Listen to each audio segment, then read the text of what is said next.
Pemirsa, kita lihat pertemuan dari Mas AHY dengan Mbak Puan dan juga jajaran elit Demokrat berhadapan dengan ataupun juga bertemu dengan jajaran dari elit PDI Perjuangan.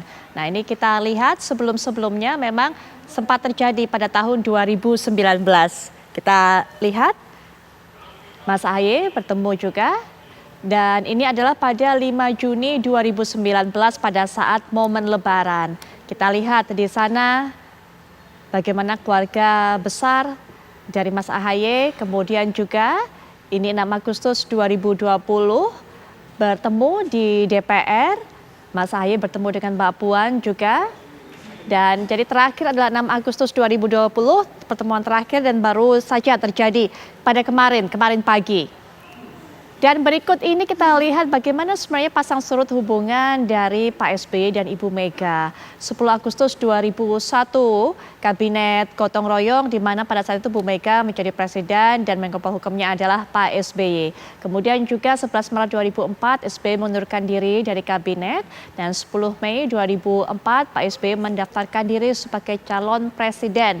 Saat itu kemudian SBY-JK menjadi pasangan. Dan ini kita lihat SBY-JK unggul dan terpilih sebagai capres, cawapres 2004-2009. Inilah yang kemudian disebut sebagai momen awal retaknya dinginnya hubungan antara SBY dengan Megawati ataupun juga ke bawah hingga partainya Demokrat dengan PDI Perjuangan. Kemudian juga ini pada pemilu berikutnya. Nah, ini 2010 Bu Mega diundang oleh Pak SBY dalam jamuan makan menyambut Presiden Amerika Barack Obama. Ini pertemuannya. Dan kita lihat ada momen pertemuan apa lagi, yaitu pada tahun 2013 SBY memimpin langsung, dari ini adalah 2017 SBY dan Mega bertemu di istana dalam upacara peringatan kemerdekaan. Ya, ini kemudian juga Ibu Megawati hadir di pemakaman dari almarhumah Ibu Ani Yudhoyono. Dan berikutnya ini kita lihat November 2022, momen pertemuan mereka. Di kesempatan terakhir ini sepertinya saya hanya bisa memberikan kesempatan kepada narasumber untuk bisa memberikan pernyataan penutup. Waktunya juga sangat singkat. Prof. Karim, silakan. Ya, menurut saya tadi soal investasi politik saya setuju karena dua hal gitu ya, kalau dilihat pada putaran kedua. Tetapi menurut saya sebelum melangkah ke putaran kedua, PDIP membutuhkan dukungan Demokrat juga dukungan yang lain, terutama dalam hal membuat bagaimana Ganjar Pranowo ini lebih go public, tidak dikesani sebagai PDIP ANSI, itu yang pertama.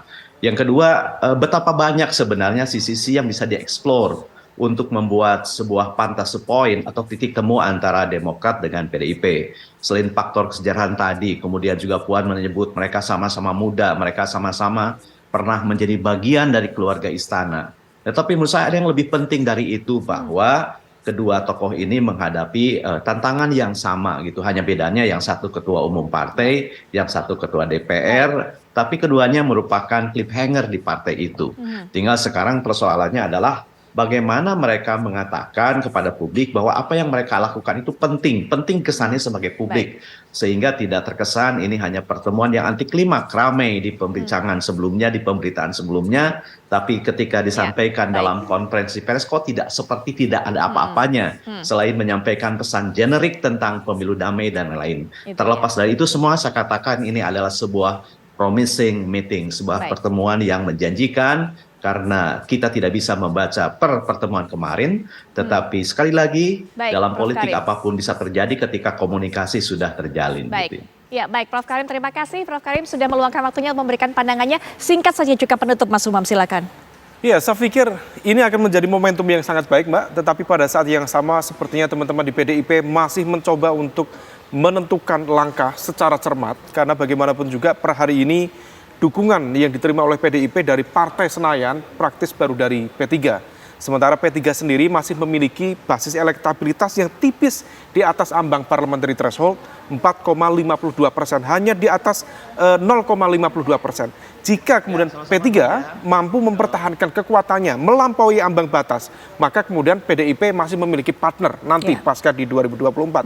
Tetapi kalau misal kemudian tidak bisa dan kemudian terjadi degradasi, jangan sampai kemudian PDIP menjadi the lonely wolf. Nah, oleh karena itulah kemudian langkah-langkah ini dihitung secara serius, dihitung secara pasti. Itulah mengapa kemudian PDIP bekerja secara cepat sekarang bukan menunggu bola, Ya, baik. tetapi jemput bola. Pak Hasto datang ke PKB, Pak Hasto datang ke teman-teman Demokrat, yang semua itu kemudian menunjukkan bahwa PDIP sedang bekerja keras dan berpikir cerdas. Baik, Mas Umam, terima kasih sudah memberikan pandangannya. Kita akan terus tunggu bagaimana hasil ataupun juga akankah ada pertemuan-pertemuan berikutnya dari PDIP dan Demokrat. Dan pemirsa, perbincangan tadi sekaligus menjadi penutup jumpa kita. Sesaat lagi Anda bisa menyaksikan fakta yang akan membahas mengenai Pondok Pesantren Al Zaitun. Betulkah tidak tersentuh? Nah, kami akan segera kembali juga pada esok 18.30 waktu Indonesia Barat. Jangan sampai dilewatkan. Saya Putri Viola pamit. Selamat malam, sampai jumpa.